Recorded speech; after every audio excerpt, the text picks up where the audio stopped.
Ng prinsipal ng isang elementary school sa Patikul, Sulu na dinukot ng mga hinihinalang miyembro ng Apusea. Namulat ako sa mga balitang tulad nito tungkol sa Sulu. Terorismo, kidnapping, pambobomba at marami pang kaguluhang na idulot ng mga rebeldeng grupo. Diyan ko nakilala ang probinsya ng Sulu. Pero ngayon, wala nang Abu Sayyaf sa Sulu. Yan ang pahayag ng Philippine Army base sa deklarasyon ng Task Force sa Lalawigan. Mas payapa ang araw ngayon doon ayon sa isang... kaya naman, samahan niyo ako at explore natin ang naitatagong likas na ganda at makulay na kultura sa probinsyang nooy binalot ng takot ng mga rebeldeng terorista.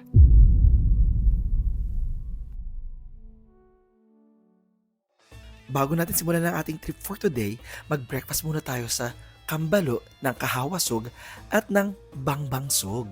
Authentic na tosog breakfast.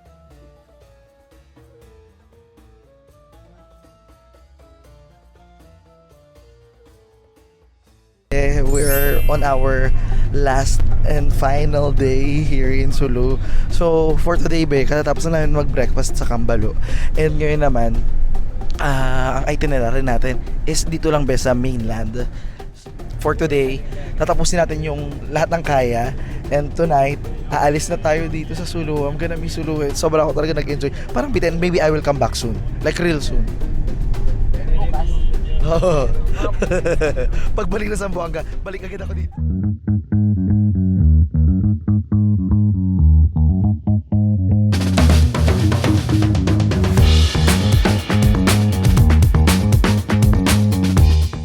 So, good morning. Andito na tayo, sa Buddha 2. And sobrang ganda, ng view nila dito sa kanilang viewpoint. Kasi makikita mo talaga yung buong view ditong part ng Sulu. Dito yung part na dumating kami. Dito yung part na nakita namin yung island na pinuntahan din namin nung aming first day dito. And alam mo yung ang ganda ng weather, ang ganda ng view. Sobrang, alam mo yung parang feeling ko, from there, ito yung part na sobrang foggy sa morning. Although morning pa din naman. Pero ito yung ang ganda. Kasi para siyang, dito guys to be honest, pag dumating kayo dito, lalo na pag Roro kayo, mula sa Roro, makikita nyo na yung parang part of the island is naka-float sa fog. So sobrang ganda. Nakailang bansa ka na? Grabe. Oo. Ang daming bloopers Sige na. Edit ko naman ito, huwag ka mag-alala. So, nakailang bansa ka na na-travel? 36 countries. Wow. Ilang taon ka nung nagsimula kang mag-travel? Ala, ilang taon ba?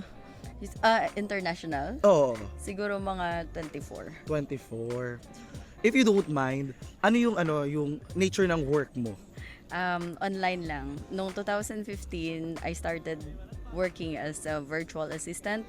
Pero hindi pa uso yung online dati. And then, eventually, nung nag-pandemic, nag-open ako ng agency. So, instead of working as a VA, meron akong agency tapos ako yung nagtitrain ng mga VAs. Ano naman yung ma-advise mo sa mga gustong maging traveler like you? Ayun, kung gusto mo talaga, gagawa ka ng paraan. Kasi ako, dati, parang yung ginagawa ko is nagta-travel ako from Philippines, pabalik-balik. So, dahil madami naman tayong piso fare, so pabalik-balik muna. Tapos sabi ko, bakit yung iba nagta-travel longer? So, kailangan mo mag-strategize talaga kung ano yung... so, kailangan may consistent income. So, yun, kaya ako nag-online. So, ngayon, dapat doon ka na sa mga passive income, like mag-invest ka na. So, kahit hindi ka mag-work, is mag-gain ka pa rin ng profit. And then, para ma-support yung travel lifestyle mo. Taray, nakaka-proud. Ito naman, ano naman yung masasabi mo tungkol sa Sulu? Maganda siya. So, sobrang ganda niya kasi untouched pa siya. So, hindi pa na-exploit ng tourism. Talaga. Exploit ng tourism.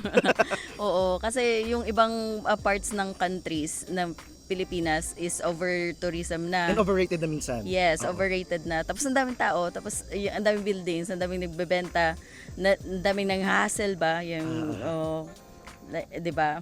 So Yung negative sa experience.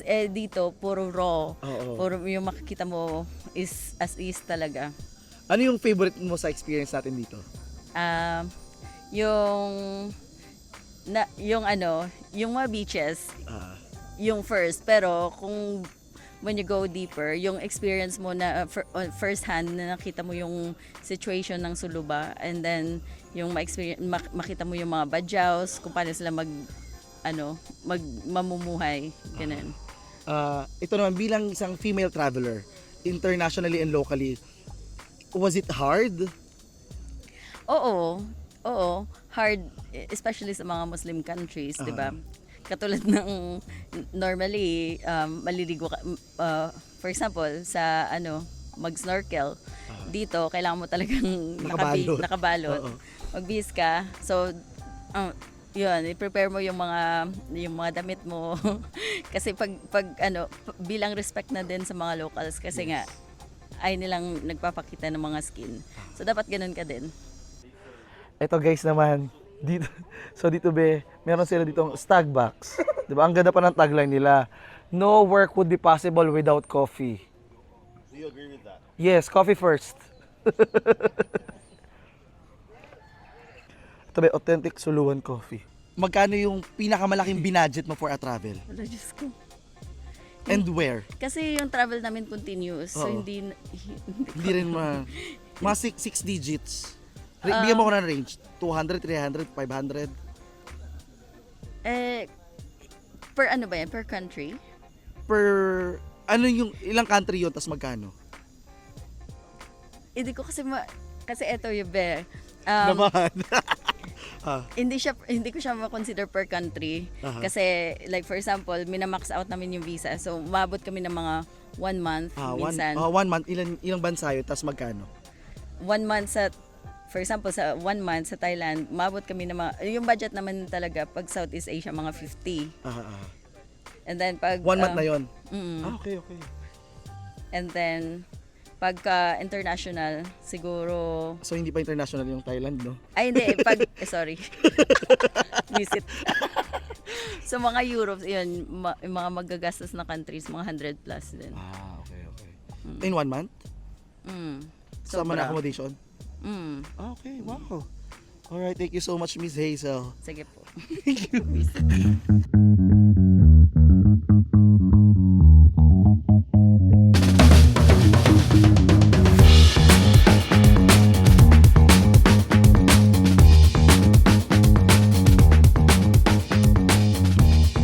Nakakailang bansa na yung natatravel mo? As of the moment, 44, including territories. Wow. So, in 44 territories, ano yung favorite mo? Marami. I can say may top 5, pero number 1 ko, Japan. Japan. And, ano yung pinakamahal na bansa na puntahan mo? Pinakamahal, I can say European countries, Western European countries. And sa airport sa Oman, mahal ng pagkain. Talaga?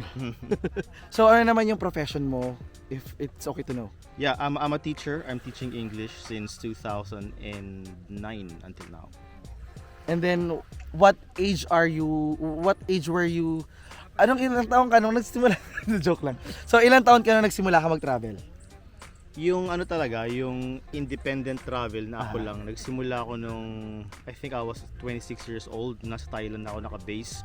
So doon ako nagsimula mag-backpacking, yung ako lang talaga. Pero prior to that, I was 21 years old. Yung first international trip ko, yun ay because of my choir in Manila. So doon nag-start yung love ko for travel. So, kumakanta ka pala? Oo, sa choir lang. Sample naman. Pang choir lang eh. Hindi solo.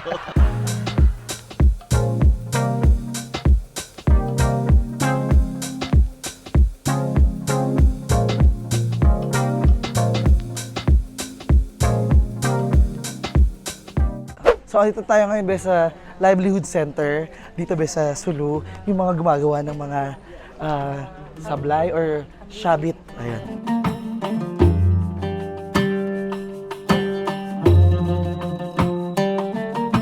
Ito ito ba yung mga piece shabit nila dito. So, napaka, maliban sa colorful and vibrant, symbol kasi siya be ng dignity and ng ano nila status. So, kailangan, pag sinuot mo yan, with respect, di ba? So, hindi siya pwedeng suotin sa kung ano lang. Like dati na-issue yan nung sinuot yan ni Catriona Gray. Pero sabi nga nila, hindi naman daw kasalanan ni Catriona, but ng designer and nung nagbigay sa kanya na dapat hindi yan sinusuot as dress. Oo. Okay lang naman. So, dapat sinusuot siya like for guys or girls. Actually, dito siya or dito. Let me show you. Pag ganito, kunyari, nag-wear ka ng native ano namin, ang native costume namin, you wear it like this.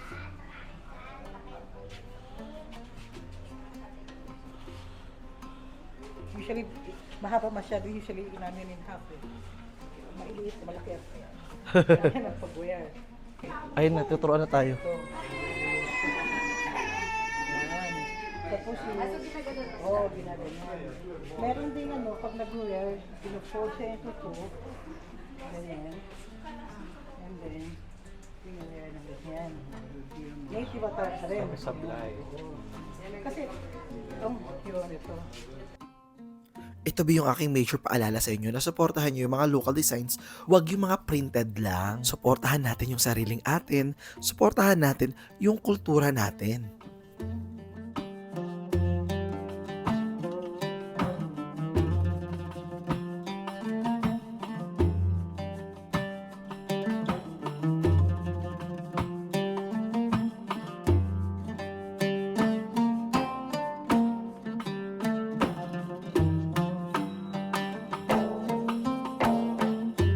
So ayun guys, bumili ako dito na souvenir ko. It's a traditional like scarf ng Tausog na pwedeng gamitin. Kailangan with respect and always use it above your belt only. Okay? Either sa shoulder or your sa head. So ngayon guys, dito naman tayo sa kanilang Mangrove Park. Umaambon nga po eh. So dati guys, itong area na din to, dati pinagtataguan daw to ng mga Abu Sayyaf. Pero ngayon dahil wala naman na sila dito, safe na siya puntahan. At ngayon park na siya. Ano ang tawag ito? Bakalan, no? Sa Tagalog. Mangrove? Siguro. Bakalan. Hindi ko alam eh. Bakalan. Ang tawag mo sa akin? ito maganda dito. Sir, dati sir, no, nung hindi pa to naging park, dito yung tago yung ASG. Pero ngayon wala na sila, no? Wala na. Actually, ang main concern ko dito talaga kanina, papasok tayo. Sana matibay yung walkaway nila. Kasi, alam niyo yung mga sa Facebook, yung mga naglalakad sa tulay, tapos bumabagsak sila. Ayun yung fear ko eh. Oo, mukhang matibay naman. Tapos matibay ito sa relasyon ninyo. Ay, ang ganda dito oh.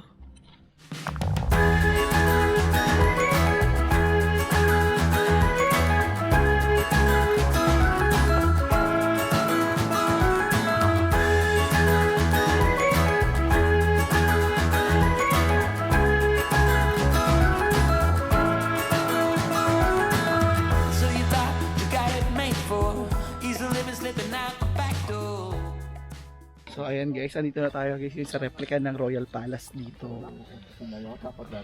Diba, syempre kung maalala nyo be, may royalties dito Sulube dahil mga sultanato sila dito. Pero as of now, may mga, andyan pa rin yung families ng mga sultan, pero wala na silang power, di umano. Kita nyo dito guys, kung gusto nyo house tour, parang ako na yung may-ari dito eh. Ito yung pinaka-replica na lang ginawa nung parang 1960s ata if I'm not mistaken. Tama naman yung ganito, di ba? Yes. Shoulder. Yes. Ayan. Sakto-sakto dahil nasa Royal Palace tayo.